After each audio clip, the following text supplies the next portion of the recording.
Привет, мои друзья юные, да, 20, 30, 40, 50, 60, 70 и даже 80-летние карапузики. И устраивайтесь поудобнее. Сегодня у нас расклад предательства, да, как снова доверять после измен. И знаете, вот, ничего не скажу. Знаю, что мало кто посмотрит, но вы хотя бы оставляйте обратную связь, чтобы я понимал, что такие расклады снимать стоит. Потому что я знаю, вам интересны его мысли и так далее, но мне вот, например, интересно проблемы рассматривать. То есть помогать женщинам, девушкам, у которых проблемы, а не просто там, какие у него мысли посмотреть, да? Итак, оставляйте, пожалуйста, обратную связь. И давайте начнем с первого варианта.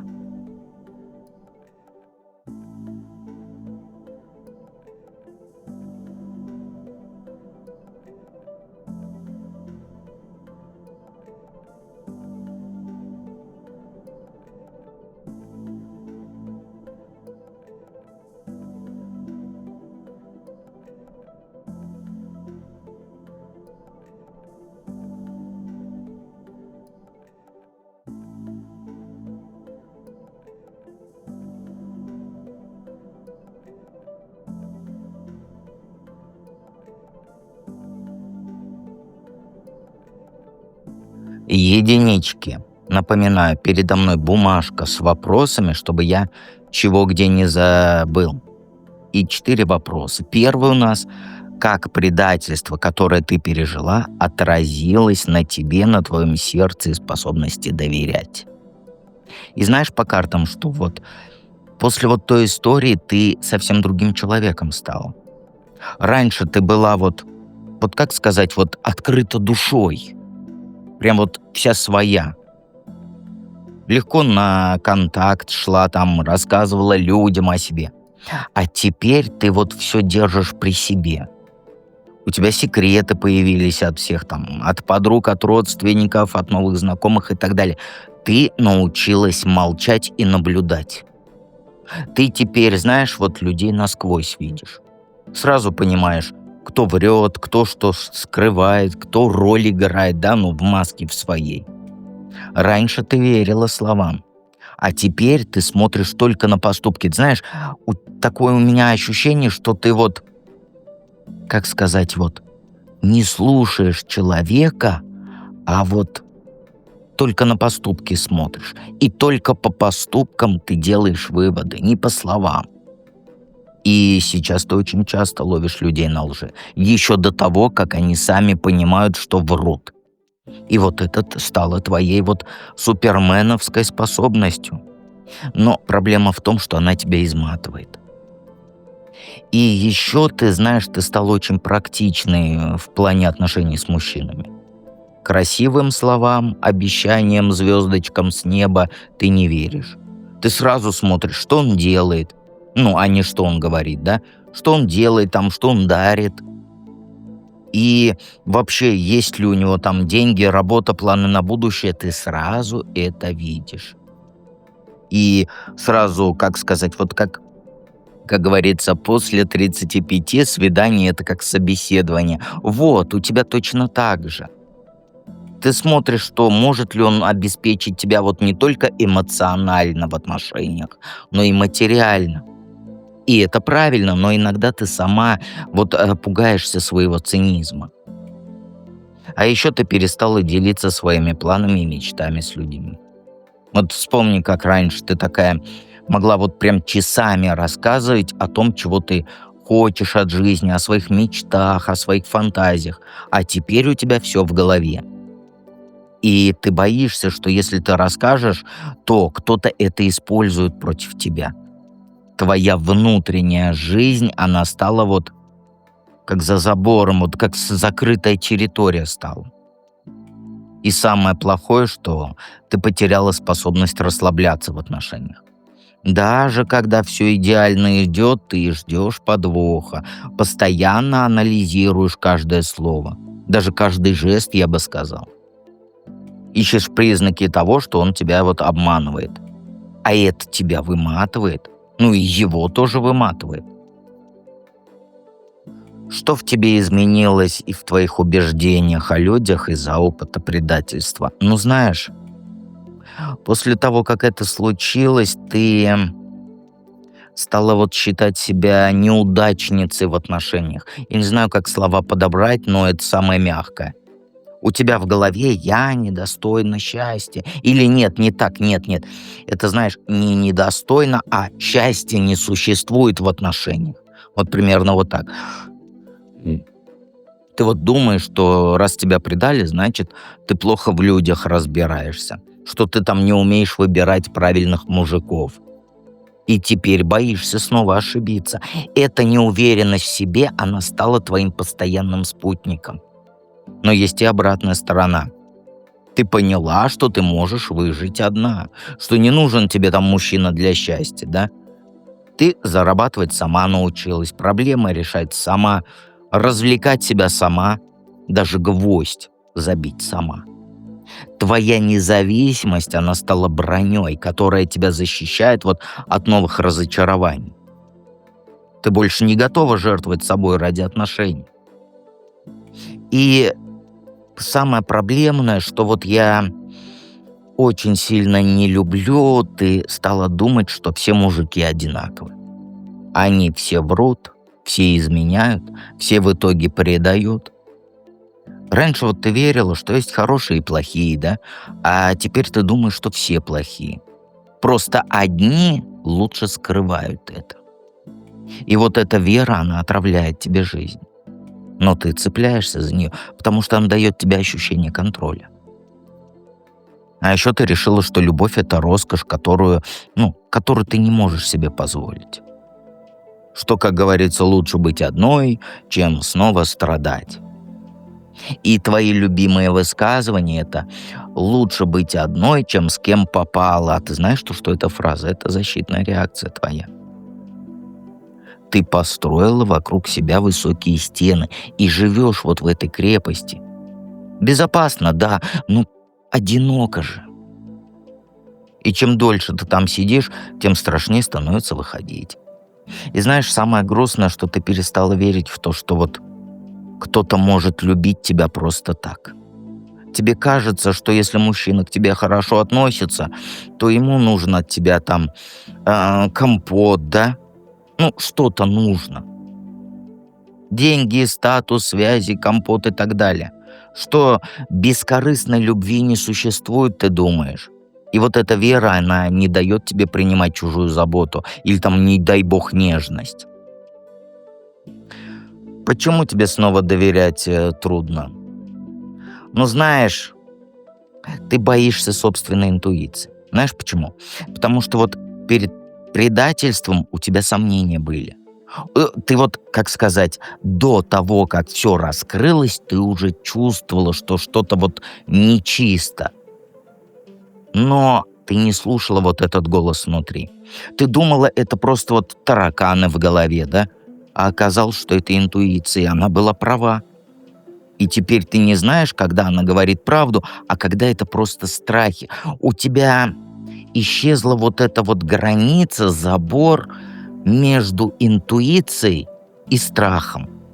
Вот представь, что вот, допустим, твой мозг — это город, да? Ну нет, давай дачный поселок. И вот есть такие дачки. Страх, интуиция, там еще что-то, и что-то. И вот страх и интуиция, они соседи, но между ними забор. А ты этот забор, разрушила, понимаешь? И теперь ты не понимаешь, где чего. А еще ты боишься, что история повторится, конечно. Но в худшем варианте почему-то. Тебе и кошмары снятся, где там новый партнер тебе изменяет, уходит к лучшей подруге, и вот это вот все. Или там наоборот тебя обкрадывает и исчезает. Ну или публично унижает. Твоя фантазия, она сейчас рисует самые ужасные сценарии. И ты боишься, что они сбудутся. Ты даже меня слушаешь и думаешь, что дед плохой. Хотя я поводов не давал.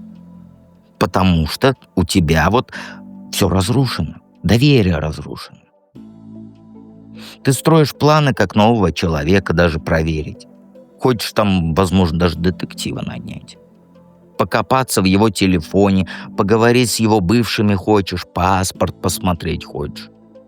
Но у тебя есть здравый смысл, ты понимаешь, что это уже безумие, что нельзя строить отношения на подозрениях. Но ведь и довериться ты не можешь. Вот ты мучаешься между желанием контролировать и пониманием, что это, нездоровая фигня. Еще ты знаешь, по этим картам ты панически боишься оказаться снова дурочкой. Ну, ты не дура ни в коем случае, нет. Ты боишься ей оказаться. Что вот боишься, что люди говорить будут, опять ее кинули. И что ты будешь там выглядеть наивной, которая, ничему не научилась. И вот этот страх общественного мнения, он тебя парализует. Лучше, как говорится, вообще не пробовать, да, чем рискнуть снова опозориться. Это твои мысли, это я не говорю тебе, что так делать надо. Но знаешь, самый страшный страх у тебя, что вот ты больше не способна любить по-настоящему. Что вон то предательство, оно убило в тебе что-то важное. Понимаешь?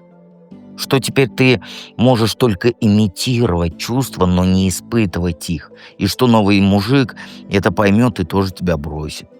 Уже не за измену, да, а за просто холодность. И это твой страшный страх.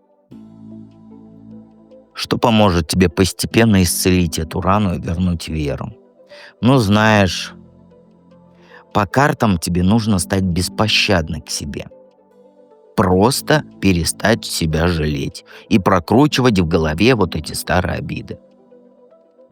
Возьми и вот разрежь эту рану до самого дна. Вспомни все, что было, прочувствуй всю боль, а потом выброси из головы раз и навсегда. Прошлое не изменить, но можно перестать им питаться, понимаешь? И научись вот смотреть на мужчин как на людей, а не как на вот этих потенциальных предателей. Да, тот баран тебя кинул, но это же не значит, что все остальные такие же. У каждого своя история, там свои мотивы, свои принципы. Перестань всех вот грести под одну гребенку. Дай каждому шанс показать, кто он на самом деле. И знаешь, по поводу отношений, строй их медленно и постепенно. Не торопись вот с этим близостью с компотом. Не рассказывай сразу всю свою жизнь. К нему не переезжай через месяц знакомства, понимаешь? Пусть он заслужит твое доверие. Делами, не словами. И ты заслужи его доверие тоже. Потому что отношения — это взаимный процесс. И самое главное, перестань бояться боли. Я согласен с тобой, что да, тебе вот могут снова боль причинить. Но это ж не значит, что нужно всю жизнь прятаться. Боль проходит, упущенные возможности, они не возвращаются. Лучше рискнуть и по башке получить, да, чем всю жизнь сидеть в уголке в темненьком и думать, а что было бы, если бы я там попробовала. Твоя рана уже почти зажила. Остался, знаешь, вот только некрасивый шрам. Но шрамы — это не уродство, это опыт. Они показывают, что ты выжила, что ты сильная, что ты умничка. И вот носи свой шрам с гордостью, как с флагом пиратским. И не давай этому шраму управлять твоей жизнью. И, конечно же, всегда помни, что я тебя всегда поддержу. Приходи на канал. И я тоже не баран. Давайте перейдем ко второму варианту.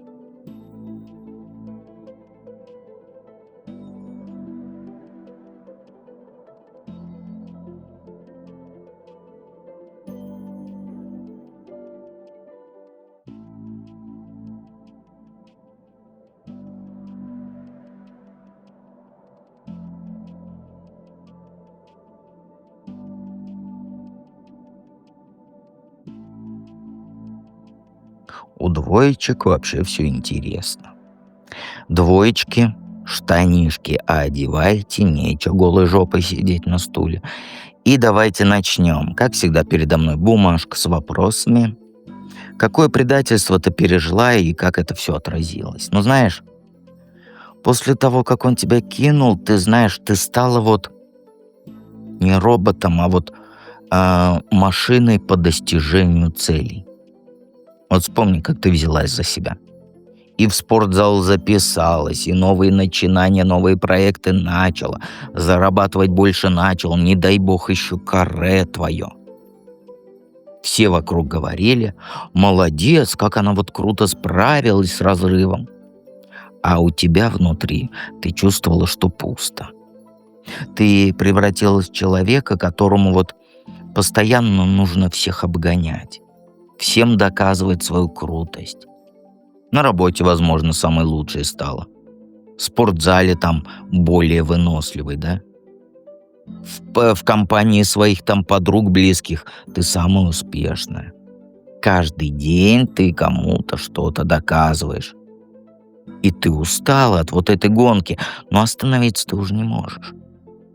А еще у тебя привычка странная появилась. Ты стала собирать информацию вот о людях, но не использовать ее. То есть я объясню. То есть ты подробности узнаешь, да, о новых знакомых, там изучаешь соцсети их, расспрашиваешь там общих друзей, но не для того, чтобы навредить, а просто чтобы знать. Как будто знание дает тебе какую-то власть. И самое интересное, что ты стала притягивать к себе слабых мужчин. Тех вот, кто не может тебя предать, потому что они просто зависят от тебя. Ты выбираешь мужиков, которые зарабатывают меньше, менее успешны, менее уверены в себе. И в таких отношениях ты чувствуешь себя безопасно. Но в глубине души ты понимаешь, что это не любовь, это контроль. Ты создаешь отношения, где ты главное, где ты решаешь, где ты можешь уйти первый.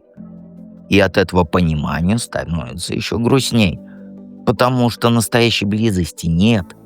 Есть только игра, где ты всегда выигрываешь, но приз тебе не нужен.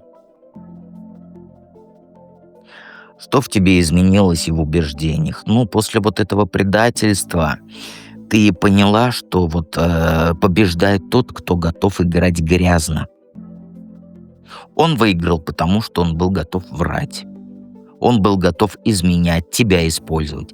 А ты проиграла, потому что честно играла. И вот теперь ты думаешь, что честность — это роскошь для дураков. И ты стала сейчас терпеливой прям до жути. Раньше ты была импульсивной, могла там вспылить, высказать все в лицо. А теперь ты ждешь. Обиды копишь, каждую мелочь запоминаешь и месть планируешь. Не обязательно злую месть, нет. Но вот в твоем понимании это справедливое воздаяние. Ты веришь, что все получают по заслугам, просто иногда нужно подождать. Твоя работа, она стала сейчас твоим убежищем. Ты вкладываешь в нее всю свою энергию, которую раньше тратил на отношения. Больше зарабатываешь, берешь больше там этих задач, проектов, карьеру строишь. Потому что работа, она тебя не предаст. Деньги к другой женщине не уйдут. Успех не изменит тебе с твоей лучшей подругой. А еще ты стала считать, что все люди продажны. Что каждого можно купить, кого там деньгами, кого вниманием, кого возможностями, связями. Просто нужно найти правильную цену, да? И вот эта вера, она помогает тебе чувствовать себя в безопасности. Но она же и жизнь тебя отравляет. Ты больше не веришь в то, что кто-то может полюбить тебя просто за то, что ты есть. И какая ты есть. Тебе кажется, что люди любят тебя вот за то, что ты даешь. Понимаешь? А что ты даешь? Там деньги, связи, статус, развлечения, да, компот. И поэтому ты постоянно что-то даешь, чтобы тебя не бросили. И ты устала от этого. Но другого способа удержать людей ты пока не знаешь. Почему трудно снова доверять? Чего боишься? Ну, боишься потерять то, что наработала по картам. У тебя теперь вот есть деньги, да, квартира, статус там и так далее. И ты помнишь, каково это быть зависимой от мужика? Просить у него там на мелочи женские, объяснять каждую покупку.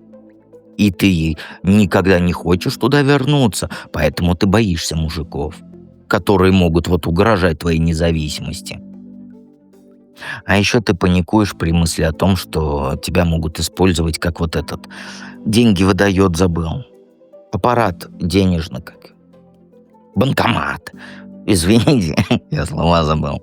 Банкомат слово забыл. То есть ты вот видела, как твоя подруга, она там вкладывалась в отношения с неудачником, да, а он потом исчез с ее деньгами. И теперь ты анализируешь каждого нового мужика.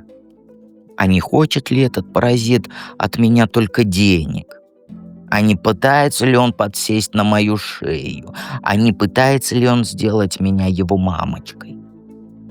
Но самый большой страх, что ты можешь влюбиться в того, кто сильнее тебя. В того, кто зарабатывает больше, круче живет, имеет больше власти. Потому что с таким мужиком ты снова станешь слабой. И он сможет тебя бросить так же легко, как тот первый. И показать свою настоящую личность ты боишься. Вот эту неуспешную бизнес-леди, да, а обычную девчонку, которая хочет обниматься на диване, сериалы смотреть и под одеялом печенюшки кушать. Которая иногда даже плачет без причины и мороженое ест там в 3 утра ночи. В 3 утра ночи, в 3 утра. Тебе вот кажется, что если ты покажешь эту сторону, то тебя сразу бросят, потому что неинтересно. И боишься, что любовь сделает снова тебя уязвимым. Что ты вот опять начнешь жить интересами другого человека. О своих целях забудешь, там свою силу потеряешь. Ты так долго строила эту броню из денег и достижений, что теплые чувства, они кажутся тебе смертельной опасностью. Что поможет тебе постепенно исцелить эту рану? Ну, знаешь, перестать покупать людей нужно. Хватит всех угощать. Хватит всем помогать деньгами. Всем делать подарки дорогие хватит. Пусть люди ценят тебя вот не за то, что ты даешь, а за то, что ты есть. И какая ты есть. Я согласен с тобой, что некоторые отвалятся, но зато останутся те, кому ты действительно интересно. А еще, знаешь, начни людей изучать не для контроля, а для понимания. Ты же любопытна от природы. Тебе вот интересно, как устроены другие. Вот используй вот это качество не для того, чтобы слабости найти, а чтобы найти сильные стороны. Учись в людях видеть хорошее, а не только плохое, понимаешь? И мужика найди, который зарабатывает примерно столько же, сколько ты. Не больше и не меньше. С таким ты будешь на равных. И подписывайся на канал. Обязательно оставь обратную связь. И мы переходим к третьему варианту.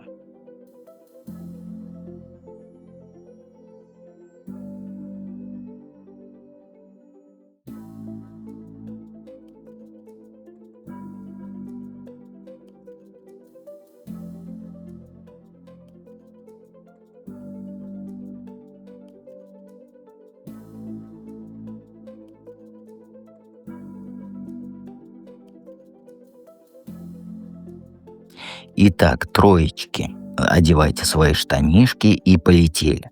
Напомню, передо мной всегда бумажка с вопросами, вопроса 4, чтобы я какой-то вопрос не забыл, куда-то не туда не ушел. У самого низу написано «Не отвлекайся». Вот. Первый вопрос. Как предательство, которое ты пережила, отразилось на тебе? Ну, слушай, по картам, после того, вот как он тебя жестко кинул, ты вообще перестала в любовь верить. Не просто в него, А вот во всю эту до гроба вместе ты перестала в это верить.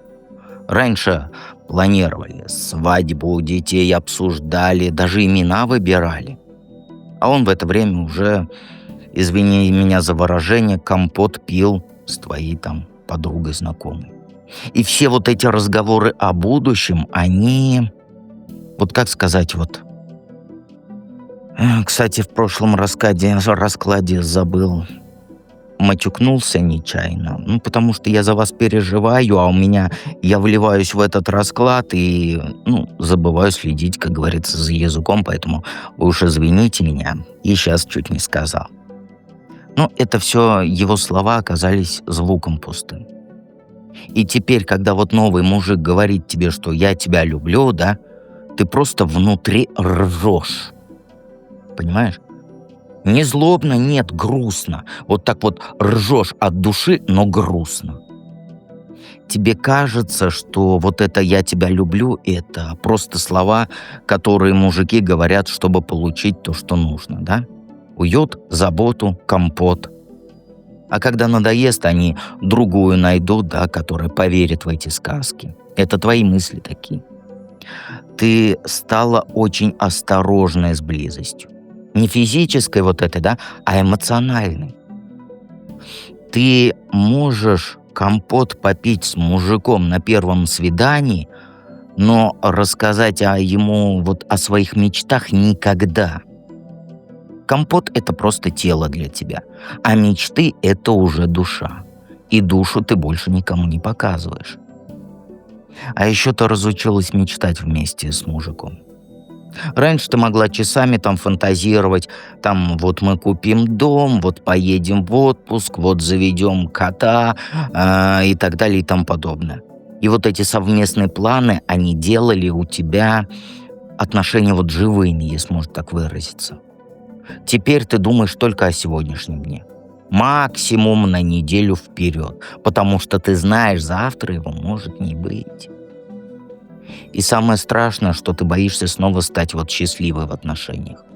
Боишься поверить, боишься расслабиться, боишься почувствовать себя любимой. Потому что когда это все рухнет, а ты уверена, что это рухнет, то боль будет просто невыносимой.